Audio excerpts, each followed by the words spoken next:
Network. Subscribe, share, like. Akkuma irra deddeebi'amee ibsamee fulbana 25 bara 2013 akka lakkoofsa Itoophiyaa booda paartiin Bilisiginnaa biyya bulchuuf fudhatamummaa bifa kamiituu hin qabu. Mootummaan Abiyyi Ahmad kan paartii Bilisiginnaatiin hoogganamuu fi aangoo of harkaa qabu kun bu'uurri filannoo sobaa bara 2007 akka lakkoofsa Itoophiyaa akka addawaatti dorgomuun kophaa mo'edha. Filannoon sun kan kijibaa waan tureef ukkaamsaa fi cunqursaa jibbarraa uummanni Oromoo ofirraa buqqisuuf falmaa ture. Aarsaa guddaa itti baasee jijjiiramni akka dhufu taasise. TPLF aangoo jidduu galeessa irraa dhiibamte OPDO yookaan ODP'n bakka isaanii buute. Haala kanaan jijjiirama qabsoo qeerroo fi qarreetiin dhufeen gaafii sabichaa nama deebisuu fakkaatee Abiyyi aangoo muummicha ministeeraa argachuu danda'e. Aangoo erga jabeeffatee booda garuu duula diinummaa armaan dura mul'atee hin beekne Oromoo irratti bane. Filannoo biyyoolessaatu bara 2020 gaggeeffama abdii jedhuun hooggantoonni siyaasaa KFO fi ABO koraa gurguddaa uummataa godhan. Keessattuu kan Jawaar Mohammad akka miseensa KFO'tti irraa qooda fudhate paartiin Bilisiginnaa kan fedhii Oromoota adda dimokiraasawaa warraaqsa uummattoota Itoophiyaa keessa jiraniin alatti fedhii nam-tokkee Abiyyi Ahmad miseensota addawaayii walitti baysuun uumame filannoo hambisuuf osoo sababa barbaaduu dhibeen koronaa jedhamu dhufe. Labsii muddamaas labse aangoo mootummaa qabata heeraa hiikuutiin yeroo hin mirkanoofneef dheereffame. Morkattoonni siyaasaa Oromoo keessaa ABO fi KFO'n adeemsi kun seeraan ala waan ta'eef furmaanni siyaasaa marii waliigalaa keessaa argamuu qaba jedhanii morman. Wanti ifatti beekamuu qabu tokko miseensonni paarlamaa amma jiran waggaa 5 filaman barri hojii isaanii hanga waxabajjii 30 bara 2012 akka lakkoofsa Itoophiyaatti ture. Innis dabree jira. Lama muummicha ministeeraa dabalatee barri hojii qaamolee raawwachiiftu ammoo hanga fulbana 24 2013 ture. Sunis dhumatee jira. Kanaafuu fulbana 25 bara 2013 akka lakkoofsa Habashaatti irraa qabee mootummaan haaraan filannoon mo'ateetu hundeeffamuu qaba ture. Filannoon waan hin gaggeeffamneef paartiin biyya bulchuuf boortii filannootiin ibsame hin jiru.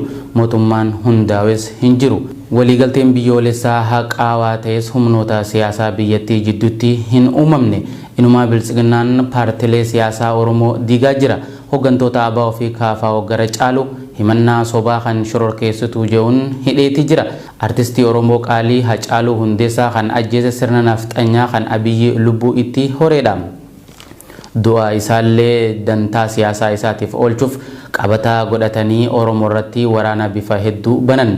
Bara weerara Minilikiyaas Oromoon seenaa isaa keessatti yeroo duraaf irreecha akka hin irreeffanne dhorkame. Sirni Abiyyi Ahmad sirna abbaa irree Itoophiyaa keessatti mul'ate kamuu caalaa diina Oromoo ta'uu isaa irreecha baranaa irratti Oromoo guutuuf mirkaneessee jira.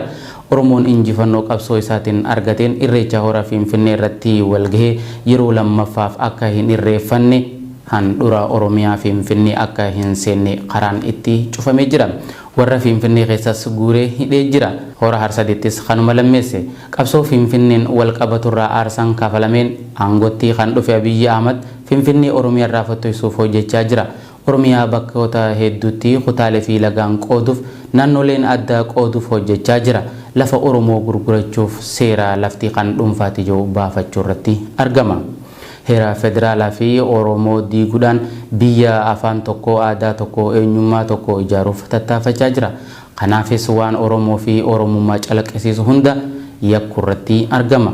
Hooggantoota siyaasaa adeemsa isaa kana dursanii itti dammaqanii morman himata sobaatiin shororkeessituu jedhee hidhatti kan naqeef karoora Oromoo balleessuuf baafate kana irratti akka gufuu hin taanefi sirna haala kana fakkaatuun Oromoo fi Oromummaa buqqisee dhabamsiisuuf hojjetaa jiru kun fulbana 25 booda bu'uura seeraa kan mootummaa isa jaamsiisu humaatu hin qabu. Qaamni raawwachiiftuun biyya hoogganuu hin jiru jechuudha. Kana jechuun tokko qaamni waraana ajaju muummichi ministeeraa hin jiru. Kan humnaan seeraan alaa waraana ajajuuf yaalu jiraannan raayyaan ittisa biyyaa ajajamuuf dirqama heeraa hin qabaatu. Hojii nagaa buusuu fi biyya tiksuu itti fufuun ala bahee paartii seeraan ala aangorra jiru tajaajiluuf dirqama hin qabu.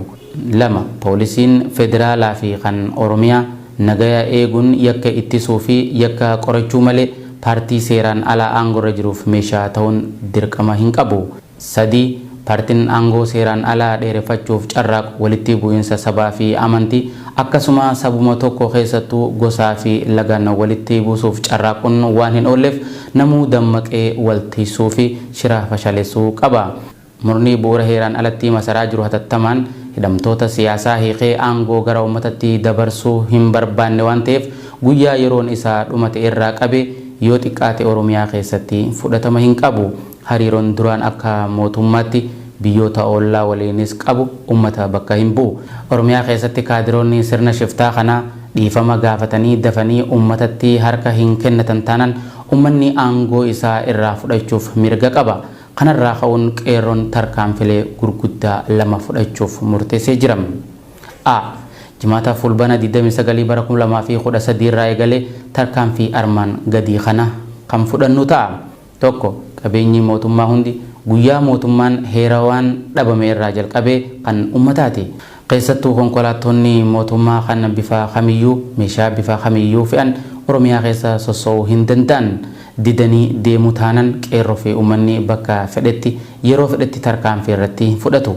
Konkolaataalee Finfinnee seenanii fi bahan irrattis xiyyeeffannoon addaa ni godhama. 2. Mootummaan hin jiru waan ta'eef gibiraa fi ashuura qaraxa qaamni itti kafalan hin jiru. Kanaafuu uummanni keenya hanga mootummaan sirnaawaa sagalee isaatiin jiraatutti gibira yookaan qaraxa kafaluu ni dhaaba. Qaamni kana raawwachiisuuf uummata dirqisiisu balaa irra ga'uuf maluuf gaafatamni kanuma mataa isaati. 3. Caasaan bilisiginnaa kan uummata keessatti diriire humna uummataatiin ni diigama. Kaadiroonni paartichaa fedhii isaaniitiin gara uummataa akka goran ni affeeramu. Yoo didanni jireenya hawaasummaa uummata keessaa baafamu tarkaanfiin fedhe uummataan yoo irratti fudhatame kan itti gaafatamu isaanuma mataa isaanii qofa. 4. Uummanni gandaa irraa hanga aanaatti akkasuma godina irraa hanga sadarkaa Oromiyaatti caasaalee bulchiinsaa kan mataa isaa diriirfatee bulchiinsa yeroo tolfachuu hanga furmaanni sirna gaggeeffamutti akkuma wal beekutti wal bulcha. Sanbata xiqqaa fulbana 30/2013 Finfinnee dabalatee guutuu Oromiyaa keessatti hiriirri nagaa hidhamtoota siyaasaa Oromoo gadhiisuu gaafatu ni gaggeeffama. Hiriirtonni suuraalee fi maqaa hidhamtoota qabatanii bahuun hal duree tokko malee akka hidhaa irraa gadhiifaman gaafatu. Hiriirri kun magaalota Oromiyaa hunda keessatti jiraattota magaalattii sanaatiin kan gaggeeffamu ta'a. Hiriirri Finfinneetti gaggeeffamu murteessaa waan ta'eef xiyyeeffannoon addaa kennamuufii qaba. Hubachiisa. Hojiin waajjiraalee keessattuu manneen wal'aansaa hojii isaanii itti fufu. Poolisoonni fi miseensonni raayyaa ittisa biyyaa gama uummataa goruudhaan murna shiftaa irratti qawwee isaanii deebisuudhaan uummata akka tiksan irraa eegama. Humni hidhataa kan ajaja humna shiftaa fudhatee ajjechas ta'e reebicha uummata nagaa irratti raawwatu balaa lubbuu isaa fi maatii isaa irraa gahuu maluuf kan itti gaafatamu isuma ta'a. Yakka raawwateefis seeratti hanga dhiyaatutti ummata jalaa bahuu akka hin dandeenye beekuu qaba. Uummanni keenya baruma baraan humna shiftaa jalatti gubachaa jiraachuun raawwate hanga mirga ofiin of bulchuu harkaan gaatutti qabsoo walirraa hin cinne gaggeessuun akka of qopheessu waamicha isiniif goona. Hooggantoota siyaasaa Oromoo qaqqaalii mana hidhaa jiran hiiksifannee sirna siyaasaa itti aanu hanga murteeffannutti wareegama bifa kamiyyuu baasuudhaan qabsoo keenya karaatti hafee akka xumura itti goonu waamicha dabarsina. Haqa qabna ni injifanna. Fulbana 26.